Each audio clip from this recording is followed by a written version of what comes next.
Saudara-saudariku yang terkasih, hari ini Minggu 2 Agustus 2026. Saya Romo Siga dari Gereja Katolik Santo Fransiskus Xaverius Pacitan. Dalam nama Bapa dan Putra dan Roh Kudus. Amin. Kita bersama Bunda Gereja memasuki hari Minggu biasa ke-18. Mereka semuanya makan sampai kenyang. Kita mendoakan saudara-saudari kita dimanapun kita berada, yang sedang sakit, yang lanjut usia, tidak berdaya, merasakan kesepian, dan juga bagi orang-orang yang dalam perjalanan, semoga dari satu tempat ke tempat tujuan sampai dengan selamat. Kita sadar bahwa kita hidup bersama dengan orang lain. Dalam kebersamaan itulah kita saling membutuhkan satu sama lain.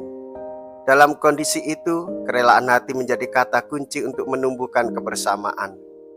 Keberanian untuk keluar dari diri sendiri dan membagikan apa yang ada dalam diri kita menjadi perjuangan untuk mewujudkan iman dalam hidup kita bersama. Dengan demikian, kemuritan menjadi bermakna dan menghasilkan buah melimpah untuk keselamatan banyak orang. Mea culpa, mea culpa, mea maxima culpa. Saya berdosa, saya berdosa, saya sungguh berdosa. Semoga Allah yang Maha Kuasa mengasihani kita, mengampuni dosa kita dan menghantar kita ke hidup yang kekal. Amin.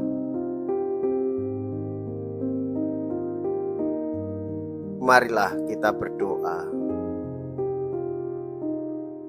Allah yang Maha Kasih, nyatakanlah senantiasa kemurahan-Mu kepada kami, hamba-hamba-Mu, yang memohon kepadamu, dan yang mengakui Engkau sebagai pencipta dan pemimpin kami. Perbaharuilah karya ciptaan-Mu dan peliharalah segalanya yang sudah Engkau perbaharui itu. Dengan pengantaraan Yesus Kristus Putra-Mu Tuhan kami, yang hidup dan berkuasa bersama dengan Dikau dalam persatuan Roh Kudus, Allah sepanjang segala masa. Amin.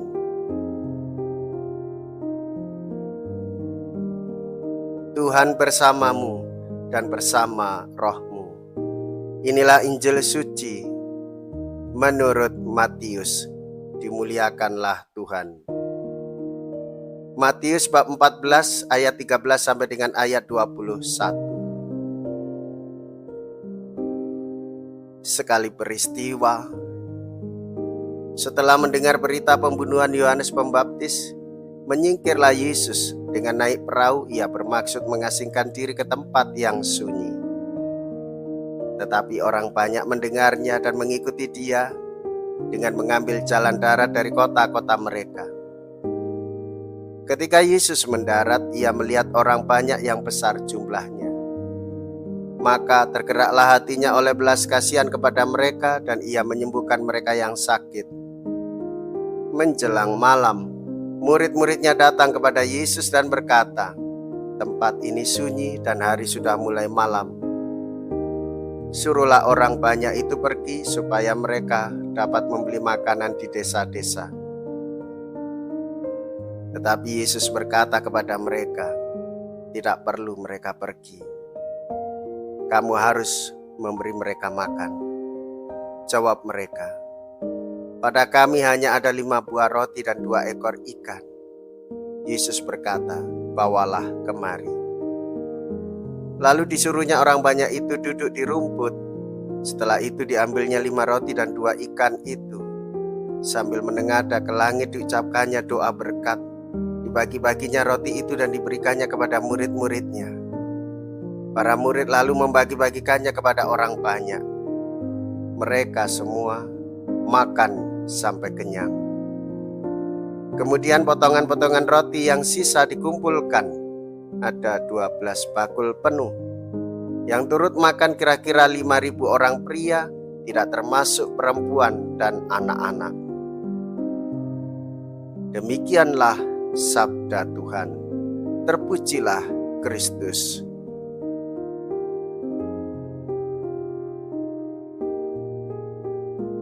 Saudara-saudariku yang terkasih, hendaklah kita patut bersyukur sebagai orang Katolik.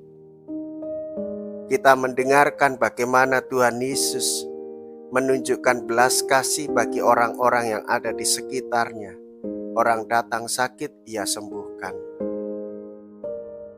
Orang begitu banyak datang kepadanya, Ia berbelas kasih.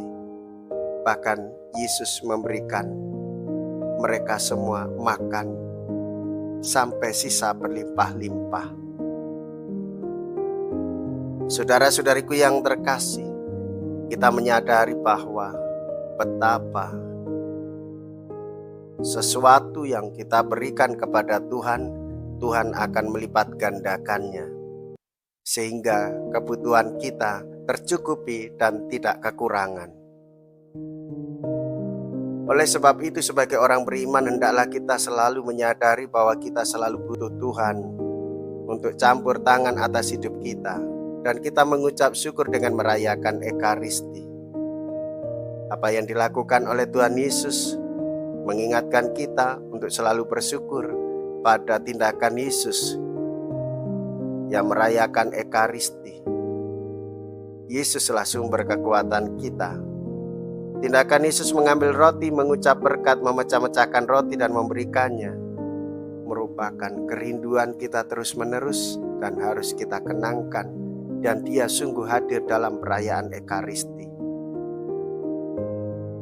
Oleh sebab itu, dengan gerakan yang sama, saudara-saudariku yang terkasih, sebagai orang beriman, kita semua diajak untuk memiliki bela rasa terhadap orang yang miskin, papa dan menderita, bagi yang sakit dan kelaparan. Hendaklah kita peduli pada kebutuhan orang-orang di sekitar kita, bukan hanya memenuhi keinginan kita sendiri.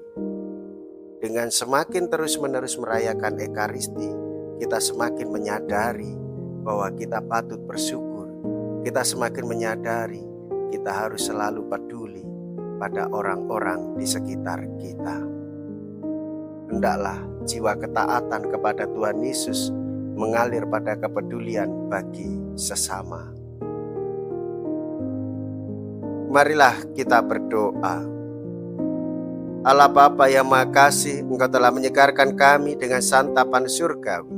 Sertailah kami selalu dan lindungilah kami, umat kesayangan-Mu. Kami mohon, jadikanlah kami layak menerima keselamatan kekal dengan pengantaraan Kristus Tuhan kami. Amin. Tuhan beserta kita sekarang dan selama-lamanya. Semoga Allah yang Maha Kuasa memberkati saudara sekalian, Bapa dan Putra dan Roh Kudus. Amin. Saudara-saudariku yang terkasih, pergilah, ibadah sabda sudah selesai. Syukur kepada Allah.